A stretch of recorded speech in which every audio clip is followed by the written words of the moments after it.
All right. Good morning, everybody. Hopefully, everyone can hear me. I think everything's working. So cool. All right. Any questions before we get started today?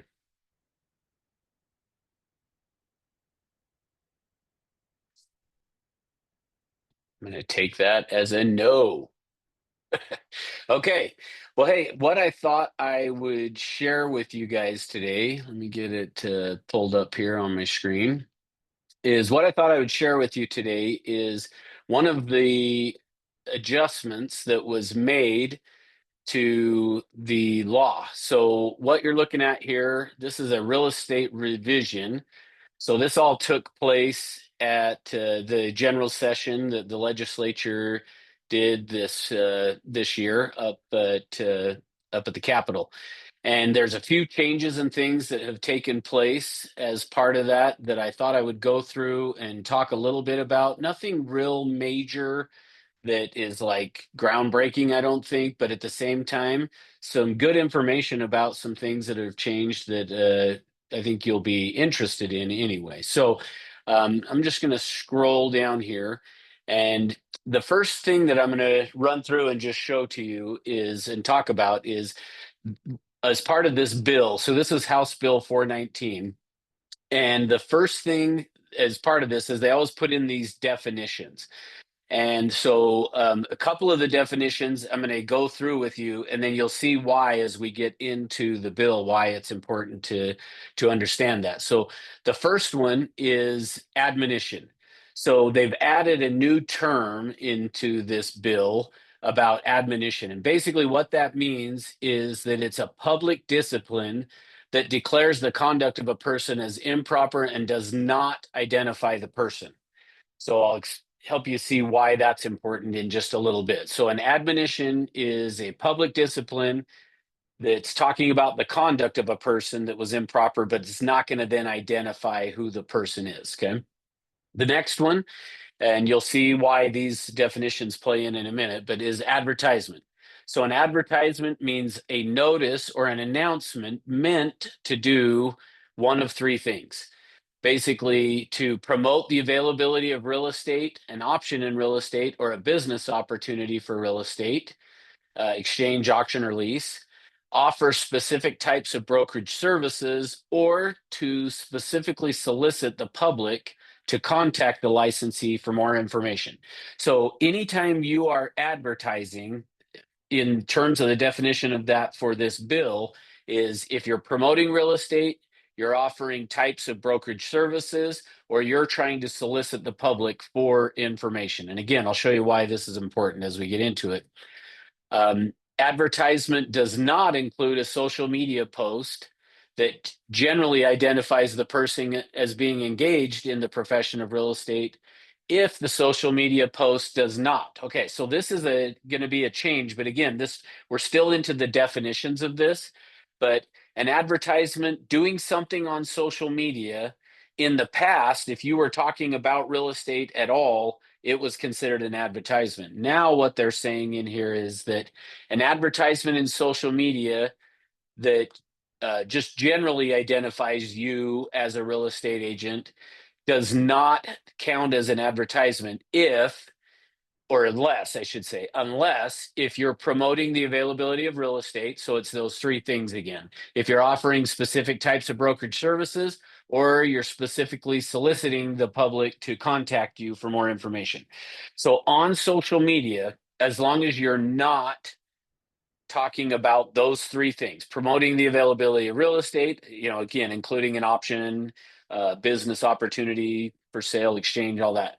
As long as you're not doing that, it would not be considered an advertisement. So that's a change that we want to make sure that we are aware of, and we'll talk more about that in just a minute. So, and then I'm going to scroll down here, and on this bill, if you wanted to go look it up, you can just look up House Bill 419. What they've done is they've taken this, and they're anything that has newly been added is underlined, and if they've taken something out, like up here, you can see they will strike through it to see, so you can see the changes that were made. Okay. But the brokerage name. So in terms of your advertising, you have to make sure you're using the brokerage name. And so what that's saying is what that means is that you're using the name of the brokerage as shown on the division records. So for us, Century 21 Everest, and the name of a branch office of the brokerage, or if we were doing it as a DBA of the brokerage, you could do that, which just with us, make sure you're putting the name of the brokerage as Century 21 Everest. Okay. All right. I'm going to keep scrolling down here. And again, we're just in the definitions part of this. The next piece of it is talking about factory built housing. And that means a manufactured home or a mobile home. Okay. And we'll explain why that's important in a second here as well. Again, manufactured home means the same as what's in a different section of the code, and same with mobile home. So they're saying up here that a factory built house means the same thing as a mobile home or a manufactured home. And those definitions are referenced somewhere else. Okay. Um, Next one, and again, we're still just in the definitions. Principal broker means an individual who is licensed or required to be licensed as a principal broker under this chapter who either sells or lists for sale real estate, including real estate being sold as part of a foreclosure rescue or a business opportunity, or, and then this is the key piece, this is where a change is taking place on some stuff now. It says, or unless licensed with the Division of Professional Licensing as a dealer under Title 8, 58, Chapter 56, blah, blah, blah, Building Inspector and Factory Built Housing Licensing Act. So really you could kind of just almost take that out because it's saying unless you fall under that, then factory built housing is going to be part of what is means as a principal broker. So hopefully that's not too confusing. I'll explain it in its very simple terms here in just a second. And then it goes on. So it's talking about the listing of real estate. And then B is that buys or exchange or does an auction, an option, any of that. And then the same things saying factory built housing. So what this bill has done is in the past, and some of this I don't have all the answers to yet. So I know some of you may ask a question that I'll deal with here.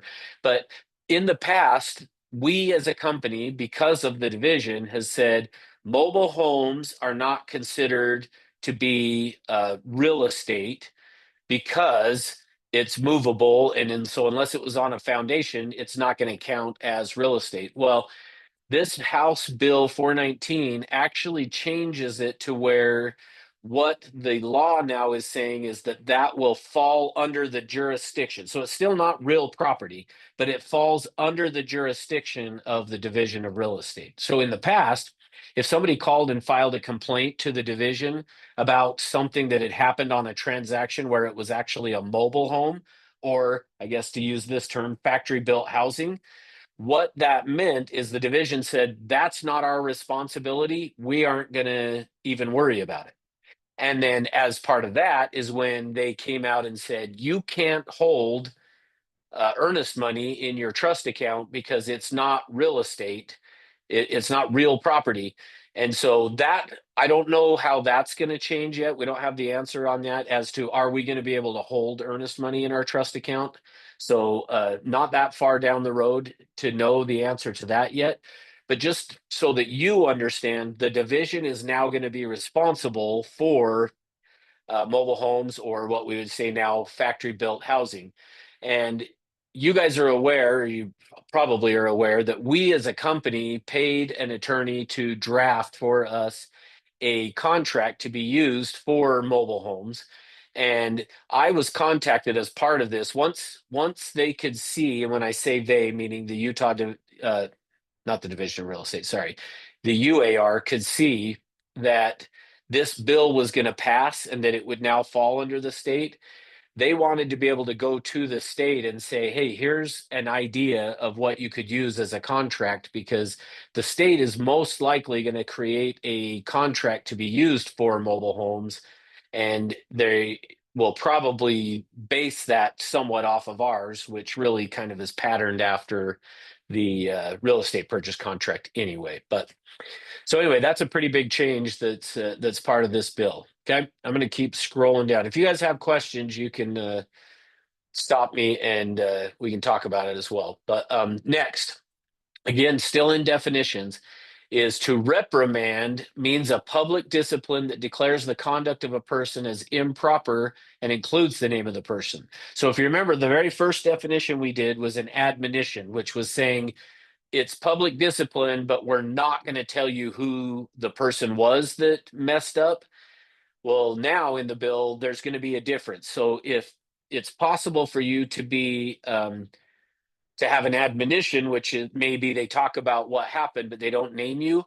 If you get reprimanded, then the division will name who you were that messed up. So really, basically what that means is in our newsletter that comes out from the division, where when we all get it, we immediately go to, okay, let's read through and see who got in trouble and see if we know anybody in there, the newsletter that got in trouble. Really what this is saying then is that it's giving the division the ability to give somebody some discipline, but they may not actually name the person. So going forward, you may not see as many names in the newsletter. Now, I don't know for sure that we won't, but they don't have to name who that was. So that's what that next thing is. This one I'm not going to spend a whole lot of time in, but just it's giving us what a transaction means. So purchase of real estate, sale of real estate, exchange, all of that stuff that we talked about before in terms of buying and selling. Okay. And then as I keep scrolling down here, not a whole lot of changes on stuff in here. This one here, though. So, and this one's an important piece for us as well because of the lawsuit that happened and the settlement that took place.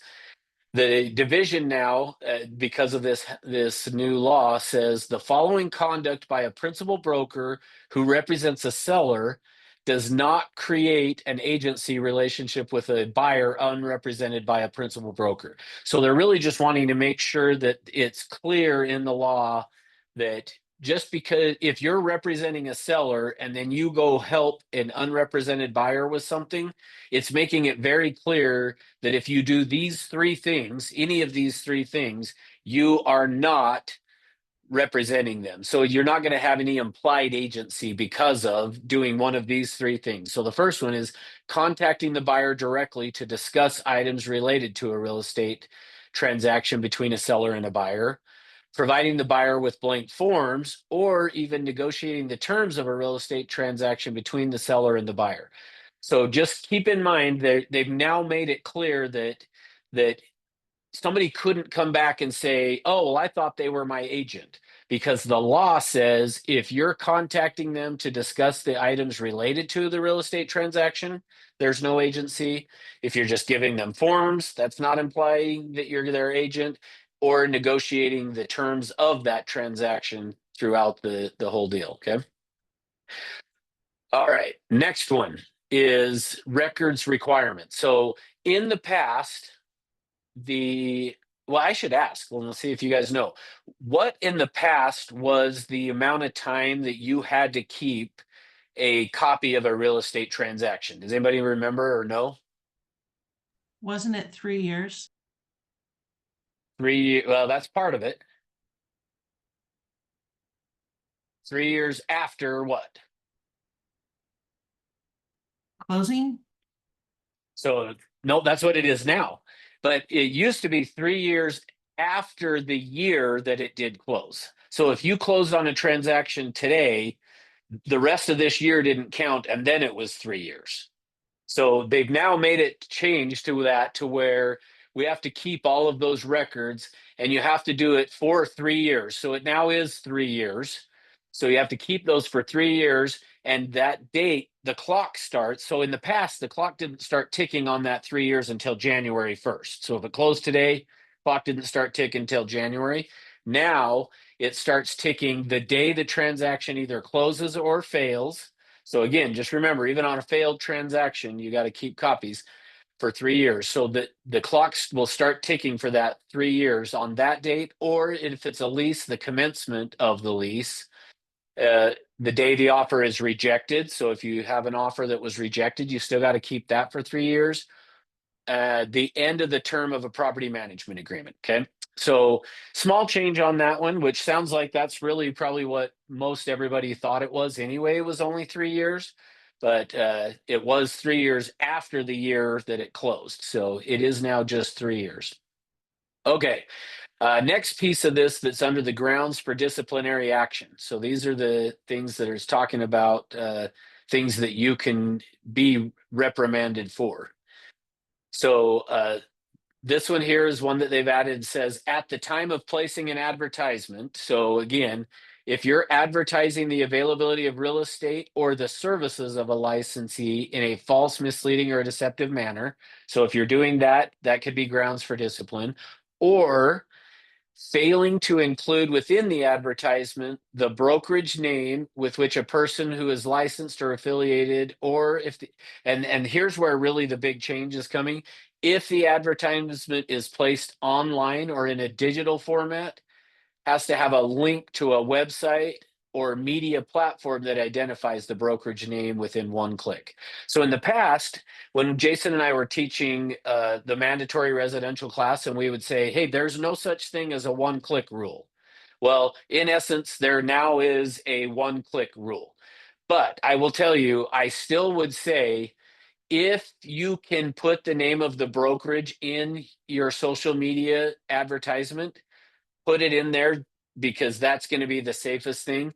But if it does not have it in there, it needs to have a link to a website or some other media platform that is going to identify the name of the brokerage. So just kind of keep that in mind, that it is now available, that as long as there's a link in there that you click on that takes you to a page that has the brokerage name, that's going to actually be okay. But as best as you can, which almost every social media platform will allow you, you should have the name of the brokerage listed there. That's going to be your safest thing. So anyway, so again, back to something I think that most people believed anyway, actually now is part of the law. Russ, Yes. so when you advertise like a listing, and if you don't put your brokerage name like as a highlight and then click to the listing, those listings are only good for like a month, aren't they? And your social media would be like forever. If somebody wanted, could they get you on that? Does that Good make question. sense? Yep. No, I understand what you're saying. And yeah, it's possible. I don't think there is any what's the word? I don't think there's any proof of how that will be handled. Like you say, if you do go and advertise a property and then it comes off the market, to my knowledge, maybe somebody else has some knowledge of that, but I don't believe though that it would be a requirement that, like, once a listing expires that or sells, that you go remove your post that somebody could look back on and see. I think I would be shocked if they were to make us go back on things and do that. So anyway, hopefully that answers. I have a question. Yes. So I have a company that does reels for me, and it's off my Instagram, and it says Jeanette Realtor or something. It says, so the post actually says Utah Realtor, but if you click on my picture, it does take you to my Instagram page where it does say Century 21 Everest. Is that what you're talking about? They need to be able to click on something one time and then it takes you to that thing that advertises the brokerage? Yeah. So Because on the that's what video, it's. on the reel itself, it just says Realtor Jeanette.Davis. But if you click on the picture, like on my picture, then it takes you to my Instagram page that says Century 21 Everest. So I think the question for me would be, is it obvious that clicking on your picture is something that, like, is it like a link, I guess, is really, because that's what it's saying, is if you placed an advertisement Yeah, it online isn't or a link. It says Okay. Realtor dot this, these signs you're ready to buy a home. And if you click on Realtor Jeanette.Davis, Uh-huh. it takes you right to the Instagram page and it says Century 21 Everest. Yep. Yeah, based on what this says, I feel like that would meet the criteria. Okay. So yep. Can I just I think that it doesn't, but correct me if I'm wrong. On all ads, even on that advertisement, you should have Century 21 Everest, not just Why- Realtor. Don't you agree? So, well, I would say it for sure in the past, yes, it does. But based on how this reads right now, it just says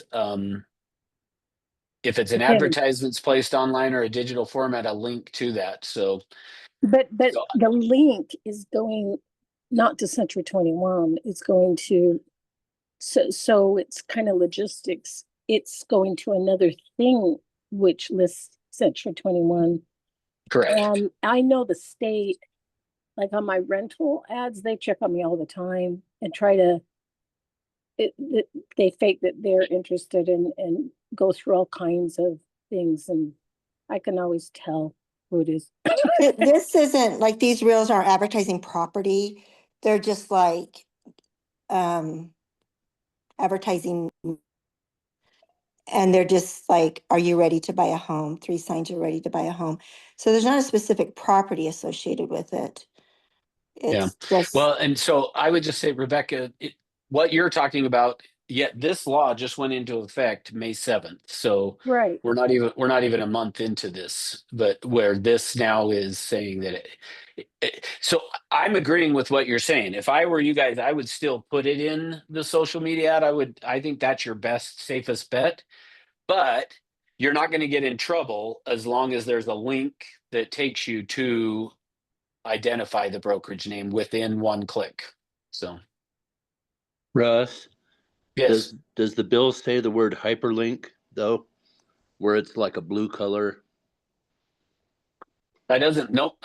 I'm hoping I'm showing on the screen. I hope you guys can see it, but it just Oh. says a link to a website or a media platform that identifies the brokerage name within one click. Oh, okay. So, And Russ, yeah, I'm with Keeping Current Matters, I pay a little monthly fee. Do we need to let them know this? I mean, I repost, often to my Instagram story, you know what I mean? Some of their Yep. posts. I would just verify and make sure that any advertising that you do either has the name of the brokerage. The ideal would be just have the name of the brokerage, because then you're good. You don't even have to worry about it. But if it doesn't, any link, like if it's not possible, which that's when you need to just make sure that there's a link that when they click on it, it would be clear who the brokerage is.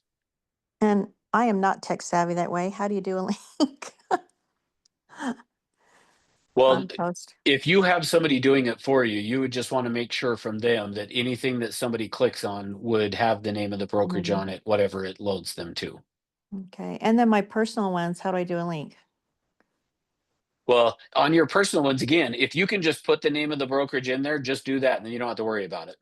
Oh, really? Oh, if I Yeah. do my own, I don't have to do a link. So what Oh, you're okay. saying, Russ, No, is it can be either or. Correct. But It's got to be as I read this, it looks like there has to be a link, but you're saying it can No. be either or. Okay. correct. Oh, good. That's why I'm saying the preference is just as long as you put the name of the brokerage, you're good. Don't worry about a link. Like, you're making it harder if you put the Oh, link. okay. It's just the idea behind this is if it's not possible to list the name of the brokerage, which again, that's very rare, then make sure whatever link is going to take them to the name of the brokerage. So the key word right here is or. So it either has to have the name of the brokerage, or if it doesn't include within the name of the advertisement, the name of the brokerage, then within a link it has to. So yeah, thanks for the question. Sorry, I was confusing. So yeah, if you can put it in the ad, just put it in the ad. You don't have to worry about a link at all. All right, next. So this one here, the division may not require the production of evidence, book, paper, contract, record, other document, or information requiring to be kept by a brokerage or a licensee after the expiration of the time in which the brokerage is required to maintain it. So basically what this is saying is, this is my interpretation of it, and I might be wrong, but I think what this is saying is, in the past, like I think about when I first started, I kept a box at my house with all of my paper transactions in it. And then in January of every year, I would go down into my storage room and I would find all of the transactions that now were 3 years past the date or past the year of the transaction. And I would then go shred all those documents. Well, now we keep everything on .loop, which means we probably have copies of transactions still with us for 10 years, longer than 10 years, probably even. Well, what this is saying is we're required to keep them for 3 years, and the division can't require us to give those to them if they came and asked for it after 3 years, even if we actually still had them. It's just they can only ask during that 3-year period. Okay. And then one other change to part of that is if the division does commence what we used to call a disciplinary action, now they're calling an adjudicative proceeding, basically an investigation, then they have to, in the past, it was they had to do it within 4 years of the date which the violation was reported. They now only have 2 years. And I think part of why they changed that from being 4 years to 2 is they already have so many they're trying to investigate that they just never get to anyway, that they don't have to hold on to them. They can quit worrying about tracking it if they don't get to it within 2 years. So a lot of times the division will get complaints and they try to prioritize those on like, hey, these ones are a huge, way important. This is something that's really hurting the public versus, yeah, this is somebody that's just mad because their house didn't sell or whatever. They're going to prioritize some of those. And so if they can't get to some of those lower priority ones after 2 years, it would go away. So within 2 years or the date the brokerage is no longer required to keep the minimum records, which again on that one is 3 years. So anyway, just a small change there from 4 years to 2 is what that one's looking like now. And then as far as publishing notices, this gives them to publish notices of admonition, reprimand, or suspension. So remember, admonition is we're going to tell you what happened. We aren't going to tell you who it was. Reprimand is we're going to tell you what happened and who did it. And then obviously suspension would be somebody being suspended or revoking their license that way. So let's see. I think I've overwhelmed you as it is. So let's see if there's anything else here to. This section here is just talking about when they do start an adjudicative proceeding. So if they're going to do an investigation, that they can take all of these things into consideration, like how serious it was, the harm to other people. So I think the reason they put all of this in here of like, is it somebody who's 65 years or older? All of those kind of things. I think they did that to help, again, prioritize of they get so many complaints that they don't have enough people to follow up on them all. These are the ones we get to prioritize it and then we get to determine it based on, how often it's happened, the frequency, how much money, all that kind of stuff for that. And I think that's it. Yeah. So anyway, any other questions on any of that? I think just the main takeaways I would say to keep in mind on it is just know the division now is responsible for manufactured housing or factory built housing is how they're going to call it now, I guess, mobile homes, manufactured homes. And we'll see kind of where that goes from there. And then just as far as how long we have to keep our records and things like that. So I have one more question. Oh, sorry, Jeanette, go ahead. So in the meantime, do we just keep doing manufactured homes the way we have been doing them until we get other information? correct. Yep. Until you hear otherwise, just keep doing it the way we've been doing it. So I missed the first part. So all of these rules and regulations, so this is open for the public, right? To see what their rights are and Yep. agent to agent. Yeah. This is just a new law that went into effect. Can I ask a And question? I shouldn't say a new law. It's a how did they say it? Revision. It's a real estate revision. Yeah, go ahead, Chris. Back to unrepresented buyer. So I just wanted to clarify, is that kind of the same that we were talking about, or can we not give them any paperwork now? No, you can. That's what it's So it saying is says you can. we can do that. We can Correct. contact, if they're unrepresented, they need some documents. We're explaining the transaction, but we're not. Yep. Okay, perfect. Thank you. Yep.